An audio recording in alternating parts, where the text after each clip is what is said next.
જય શ્રી શ્યામ. મેજિકલ ટોટકામાં તમારું સ્વાગત છે. આ ટોટકાનો ઉપયોગ કરવાથી 100% નહીં પણ 110% લાભ થાય છે. આ બધા ટોટકાથી ઘણા બધાને લાભ થાય છે. જો તમે પણ કરશો તો જરૂરથી તમને લાભ થશે. તો ચાલો જોઈએ. કિડની કે યુરિનને લગતો કોઈ પણ રોગ હોય, કિડનીને લગતો કે યુરિનને લગતો કોઈ પણ રોગ હોય તો શું કરવું? તો નાની હળદર લેવી, પીળા રંગનું કપડું લેવું. કેવા કલરનું? પીળા રંગનું.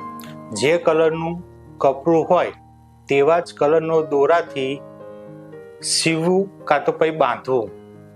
નાનું કપડું લઈને એક નાની હળદી મૂકી દેવાની અંદર, પછી જો એને સીવવું હોય તો સીવી દેવાનું, નહીં તો બાંધી દેવાનું. પછી બાંધીને આપણે બાજુ ઉપર કે હાથ ઉપર કે ગળામાં ગમે તે આપણે પહેરી શકીએ. ખાસ રવિવારે કરવું અને બુધવારના દિવસે 4 રસ્તા ઉપર કાં તો આપણા ઘરથી 1 કિલોમીટર દૂર જઈને નાખી દેવાનું. રવિવારે કરવાનું અને રવિવારના દિવસે બાંધવાનું, અને બુધવારના દિવસે આપણા ઘરથી 1 કિલોમીટર દૂર અથવા તો આપણા ઘરથી નજીક 4 રસ્તા આવતા હોય તો 4 રસ્તા ઉપર નાખી દેવાનું. જય શ્રી શ્યામ.